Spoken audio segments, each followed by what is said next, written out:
Here, and my partner Leanne has done part of the comparative story now, the comparative study, sorry, on Ballymun in Dublin, the local area. So I'm just going to be handling the international section, and I'm going to be talking about a place called Palermo. It's in Buenos Aires in Argentina, one of the 38 districts of the city.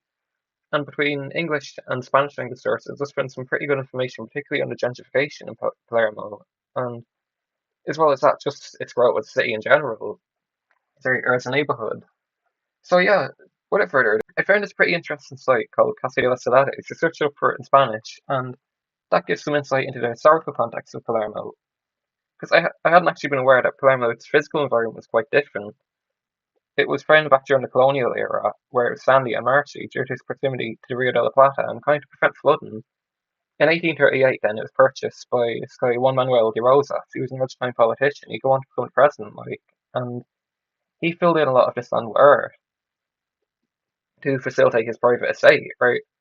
Now, by the 1850s, the Roadster's rule was becoming more dictatorial, so the land was turned over to public land. And what he done, filling it in, kind of laid the groundwork then. You can still see here there's plenty of green space, and much of that is home to, say, polo fields, as well as Japanese and zoological gardens. So, yeah, another thing I'd like to talk about then is the enclave system. So, basically, talk about the enclave system more in depth. I'll show you over the map here. It is a little hard to see, but on the right, you've got Palermo Chico, which is isolated from the rest of the city in that Palermo Chico would have been much wealthier. Palermo Viejo is kind of a catch-all term for the working class area, and it is something you see like mirrored across Buenos Aires. Another example would be Via 31, which is kind of notoriously working class, and that is beside Retiro, which is smaller and much more shut off because it's wealthier, right? So you do have this class divide, like an internal divide, not just between the city itself, but within the neighbourhood. Now, what's interesting, I think, is that while Ballymun would have grown up in the form of like tower blocks and flats, Palermo grew out. The Casastrizos, which housed a lot of working class, were single story, and they were very communal. They were focused kind of on central courtyards, a bit like a lot of Spanish architecture. So, yeah, it was Palermo Viejo in particular that gentrified simply because areas like Palermo Chico didn't need to. And the Casa Street, so it's kind of had a industrial core on one side, centered around textiles, and then you had obviously the living space, which has a lot of different immigrant backgrounds. You have like Armenians, Jews, Poles, Russians, Italians, and others as well. Two things here. First is kind of the context between the gentrification that took place from the 70s, and I found on the UBC University wiki kind of details how like the over ambitions of social housing pushed by Peron resulted in a lot of empty land, right? Not just that, but kind of empty homes, empty plots of land that counteracted the neoliberal hunt that took over in the 70s. They decided to slash historical protections on buildings, which is how you ended up with, say, the Casa Chorizo's. They sort of became rebranded. They were attractive for artists and students because of the communal aspect, whereas the industrial core, that became Palermo Hollywood because it gave private media companies the opportunity to invest in there. Now, to make a comparison to Ballymun, what I say about Ballymun is that the displacement there was much more direct, in that you had government policies.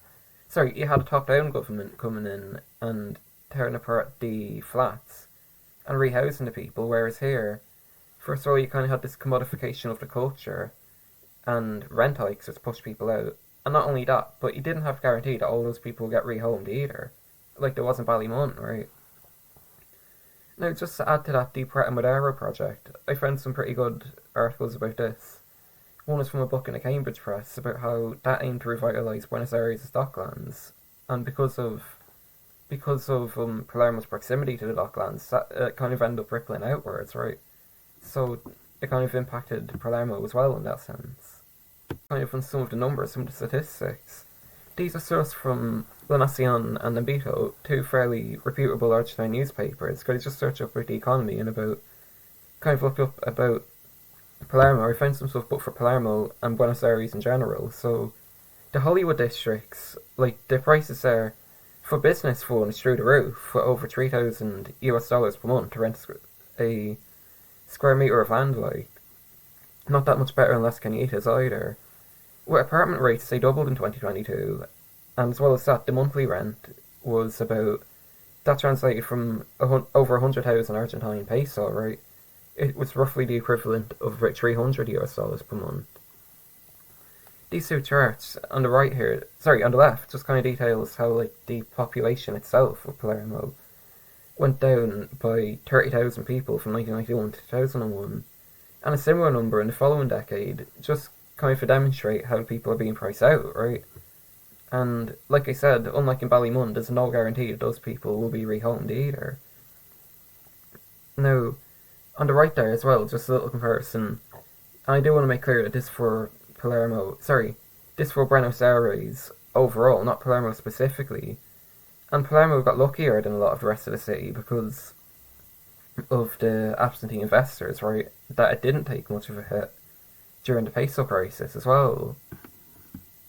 And I just do a final little comparison. I'm just going to bring everything in and talk about the similarities really between Palermo and Ballymun and kind of what happens when a community becomes a project, because that's what both these examples are showing like. And whereas Palermo does seem like the more overt success story, due to the rejuvenation and the kind of rise of like the media companies in Palermo Hollywood, the boutiques, stuff like that in Palermo Soho, like at the same time you have this displacement of local inhabitants which is like very similar to that in Ballymun as well. In Ballymun now, like I mentioned, they were homed, but with that said, I think something that really matters is the fact that like some of those homes were unfinished, they were in poor condition, and not to mention the fact that in both examples, you must have had this kind of psychological effect, if that makes sense, of the loss of community.